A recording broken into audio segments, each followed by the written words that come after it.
Olá, pessoal! Hoje, na aula de filosofia, nós vamos trabalhar aí as páginas 10 e 11 da nossa apostila do volume 2 do segundo bimestre.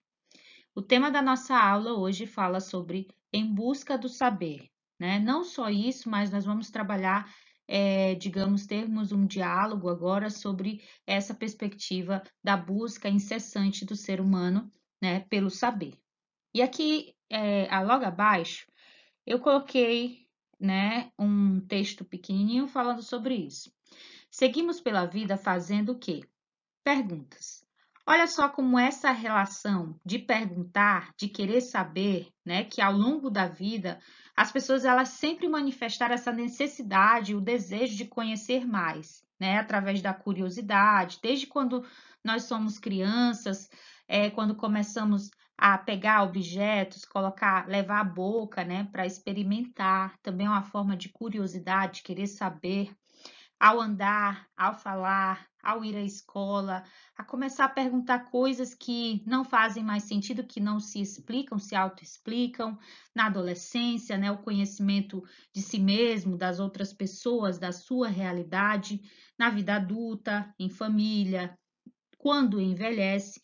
Então, o homem, ele sempre vai, né, seguir a sua vida fazendo essas perguntas e através de suas próprias experiências, através da oralidade, né, do conhecimento que pode vir de mitologia, da filosofia, da própria ciência, ele vai investigar o que existe, vai buscar a verdade, né, como as coisas funcionam, como elas deveriam ser.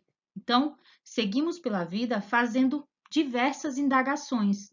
E vamos fazer uma associação aí ao surgimento da filosofia. Ela surge lá no século 7 a.C., na Grécia Antiga, como a gente já conversou. Essa filosofia justamente surgiu nessa necessidade de buscar, através da lógica, da razão, né, as explicações que a mitologia, a religião não explicavam mais, não conseguiam explicar para o homem o motivo, o sentido, né? Então, através de experiências, de pesquisa, investigando as coisas, como elas funcionam, como poderiam ser, o homem vai buscar incessantemente esse saber.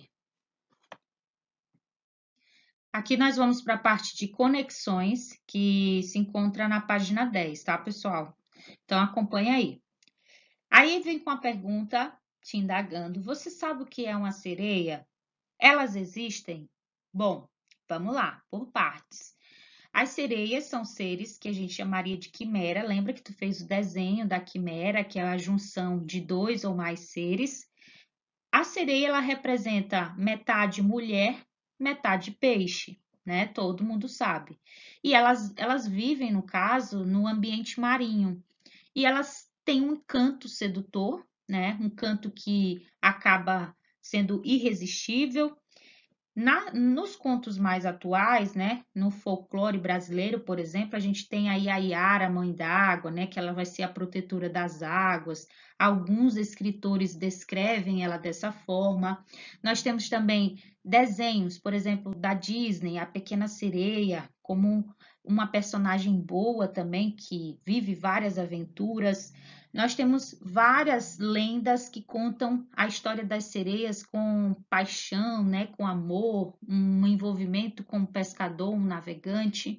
Mas as sereias, elas têm uma história muito antiga, tá? E nem sempre essa história tem um cunho, digamos, relatando como se elas fossem boas.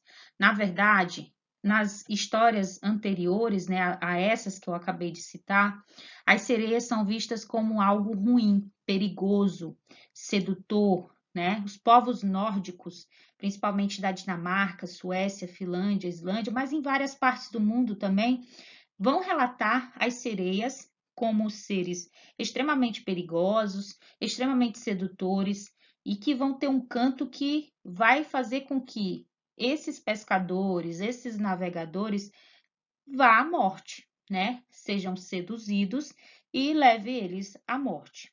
Na mitologia grega, essas sereias são trabalhadas de forma diferenciada, que é o que a gente vai ver agora.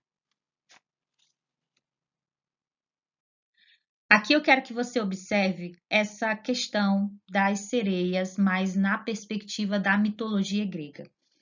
Na imagem da tua direita, eu tenho uma estátua que é a Sirena de Canosa. As sereias, tá? As mulheres com corpo de peixe, mistura de peixe e mulher, eram chamadas de tritônicas.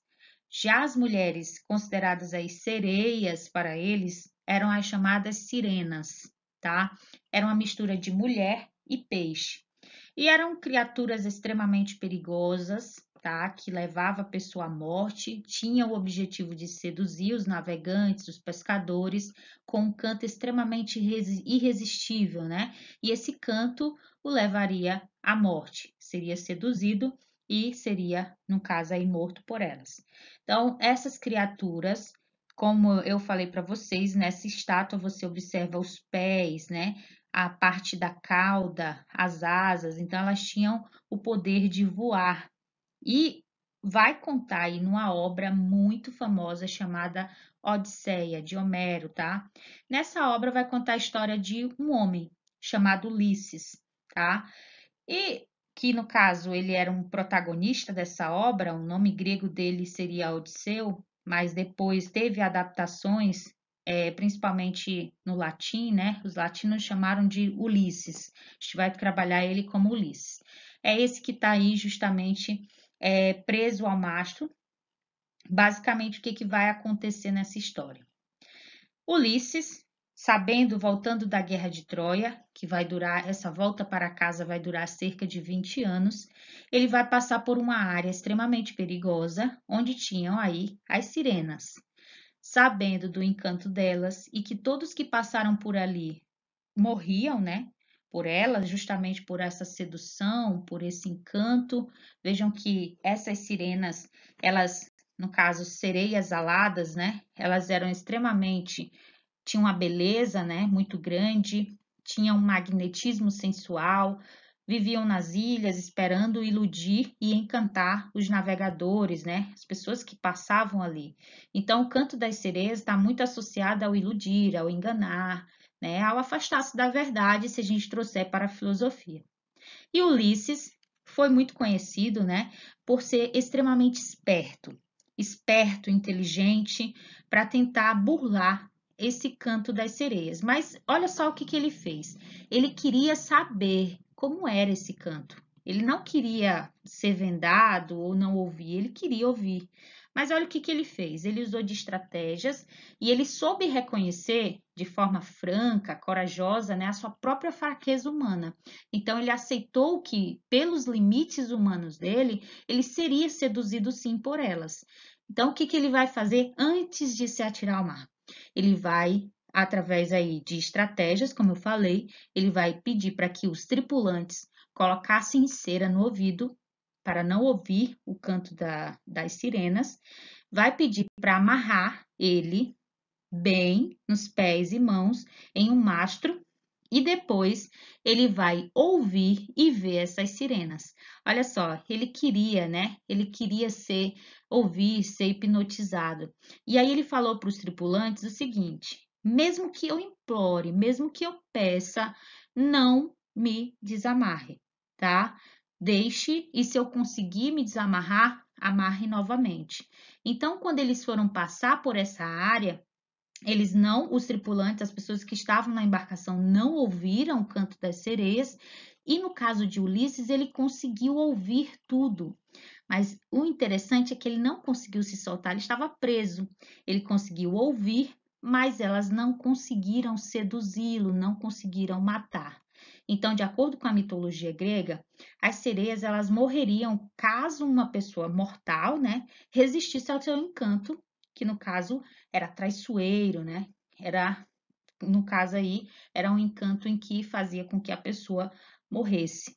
Então, no caso aí, quando a gente fala das sereias, né? Quando a gente fala do canto das sereias, está muito associado a isso. Quando a pessoa fala, ah, você acreditou no canto das sereias, você se iludiu, você se enganou, você ouviu coisas que te seduziu. Então, nessa história da mitologia grega, no caso, Ulisses conseguiu passar por essa área e não foi seduzido e não morreu junto com seus tripulantes. Na verdade, elas é que morreram por conta dessa resistência dele, dessa estratégia. Então, veja que Ulisses foi esperto, né? Reconheceu que ele seria seduzido, mas usou de estratégias para passar por uma área extremamente perigosa, que todos morriam quando passavam por ali, certo? Bom, gente, agora eu quero que vocês, em casa, né, abram o material de vocês, respondam a página 12, tá? Eu vou descrever lá para vocês, mas depois envie a resposta para mim. Tudo bem? Então, a nossa aula é essa, nossa aula aí sobre as páginas 10 e 11 da apostila. Obrigada quem chegou até aqui.